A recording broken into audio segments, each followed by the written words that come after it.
1970 সালে পথ চলা শুরু হয়েছিল পুরুলিয়ার বলরামপুর ব্লকের ডুমারি গ্রামের সরস্বতী পুজোর। তারপর থেকে পুজো চলে আসছে।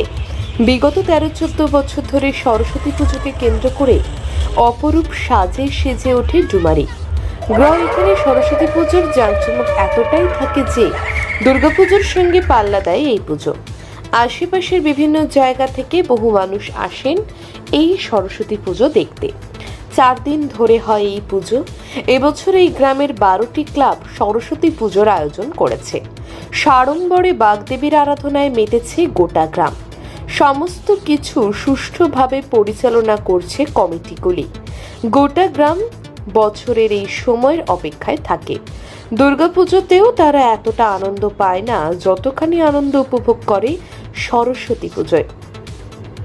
আমরা মোটামুটি যতদিন থেকে চেষ্টা করছি এই যুব সমাজ, আমরা গোটা গ্রামে, শুধু আমাদের ক্লাব নয়, সবাই একসাথে সার্বিক গ্রামে আমরা মিটিং করে কে কী কন্ডিশনে পুজোটা সাকসেস করতে হয়, যাতে কোনো ঝুট ঝামেলা না হয়, যেভাবে পুজোটা সবাই সাফল্যমণ্ডিত করে, বাইরে যত পুরুষ মহিলা আসে সেই লোকগুলোকে সুস্থভাবে কিভাবে মেলাটা দেখিয়ে আমরা এই গ্রাম থেকে ওদের বাড়িতে যেতে পারে সাহায্য করি, সেভাবে সমস্ত কন্ডিশন আলোচনা করি আমরা একসাথে মেলাটা করি।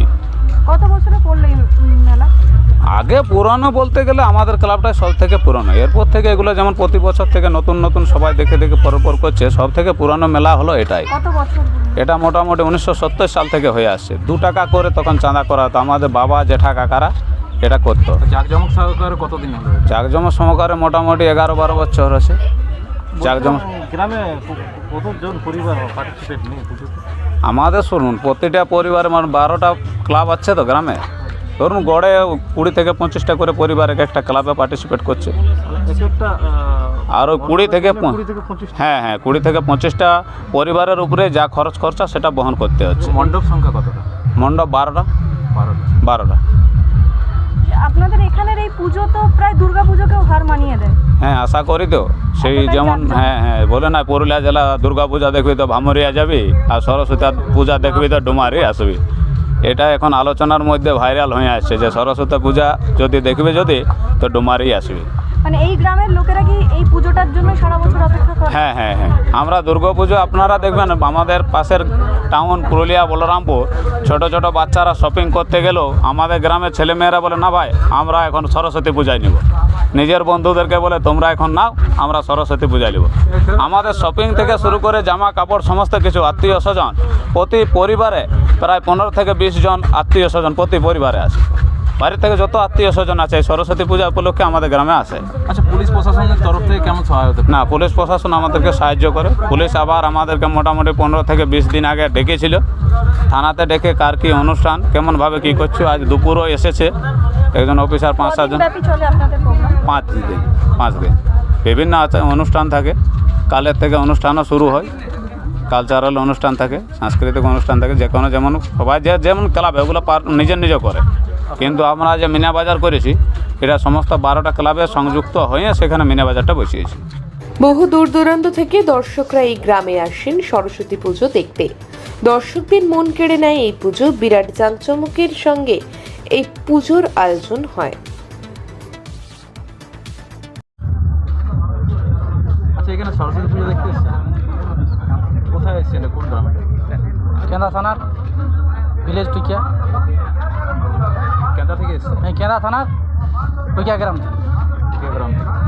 সরস্বতী পূজা উপলক্ষে এসেছেন? হ্যাঁ, সরস্বতী পূজা দেখতে এসেছি। কেমন রয়েছে এখানে ডেকোরেশন? ভালোই রয়েছে।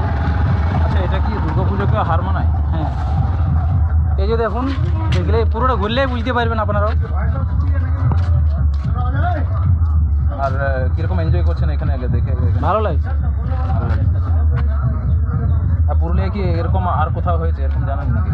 আর কোথাও এরকম হয়নি, এর থেকে আরও হয়, তবে এতটা ভালো আর কি হয়। এটা শ্রেষ্ঠ বলা চলে। হ্যাঁ, আমি এবার প্রথম এলাম তো দেখছি, আর সত্যি দুর্গা পূজার মতোই সব কিছু মেলার মতো করে দিয়েছে। প্যান্ডেল চারদিকে আছে, এরকম প্যান্ডেল দেখা যায় না পুরো গ্রাম জুড়ে প্যান্ডেল প্রায়।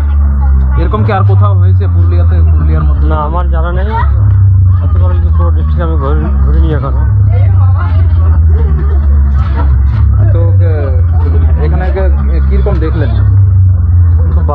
এই পুজোর প্রশংসা করেছে জেলা পরিষদের সভাধিপতি নিবেদিতা মাহাতো। তার কথাতেও দুর্গাপুজোর মতনই এই ডুমারি গ্রাম সরস্বতী পুজোর আয়োজন করেছেন। তার ভীষণ ভালো লাগছে এই পুজোয় এসে। ডুমারি গ্রামের যে সরস্বতী পুজো একেবারেই কি দুর্গাপুজোর সঙ্গে পাল্লা দিচ্ছে? একদম, আমি আপনার সাথে একমত। কারণ দুর্গাপুজো আমরা দেখি বিশেষ করে টাউন দিকে, মানে শহর কেন্দ্রিক দুর্গাপুজোটা, কিন্তু এই সরস্বতী পুজো অর্থাৎ মাতৃ আরাধনা, এটা কিন্তু ছোট থেকে বড় যারা স্কুল স্টুডেন্ট থেকে শুরু করে প্রত্যেক বয়সী সবাই কিন্তু এই আরাধনা করে থাকে এবং প্রতিটা গ্রামে প্রতিটা স্কুলে পুজোটা হয়ে থাকে। কিন্তু এই ডুমারি গ্রামের এই যে সরস্বতী পুজোকে ধরে যে উন্মাদনা, এবং কি এই আশেপাশের বলরামপুর ব্লক নয়, যে কোনো ব্লক থেকে সবাই প্রচুর পরিমাণে এখানে লোকজন এসেছে এবং যে সুন্দর করে এরা সাজিয়েছে। সত্যি এই ডুমারি গ্রাম যারা আছেন, এই মহাশক্তি ক্লাব, এদের আয়োজনে এই সরস্বতী পুজো আমি সত্যিই খুব ভালো লাগছে এবং এদেরকেও আমি বলছি যে অনেক অনেক ধন্যবাদ। এই মানুষের এই অফ সিজনে যে একটা আলাদা উন্মাদনা, মানুষকে যে একটা আলাদা উন্মাদনা দিচ্ছে, তার জন্য সত্যিই আমি ধন্যবাদ জানাচ্ছি। এই মহাশক্তি থেকে নেমে প্যান্ডেলে আসছি, আমার মনে হচ্ছে যে একেবারে দুর্গাপুজোর প্যান্ডেল।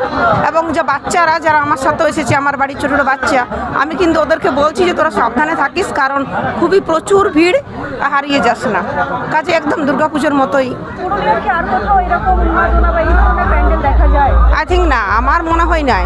মানে এখানে যেটা আছে এবং এটা এদের বিগত অনেক দিন থেকেই চলছে, কাজে আমার মনে হয় না যে এই ডুমারি গ্রামের মতো অন্য কোনো গ্রামে এই সরস্বতী পূজা এইভাবে হয়ে থাকে। বলরামপুরের ডুমারি গ্রামের সরস্বতী পুজো বিরাট জনপ্রিয়, তাই জেলার বিভিন্ন প্রান্ত থেকে মানুষের ঢল নামে এই পুজোয়। রকমারি আলোর সাজে সেজে ওঠে পুজো মণ্ডপগুলি। ডুমারি থেকে বিশ্বজিৎ সিং সর্দারের রিপোর্ট, পুরুলিয়া মিরর।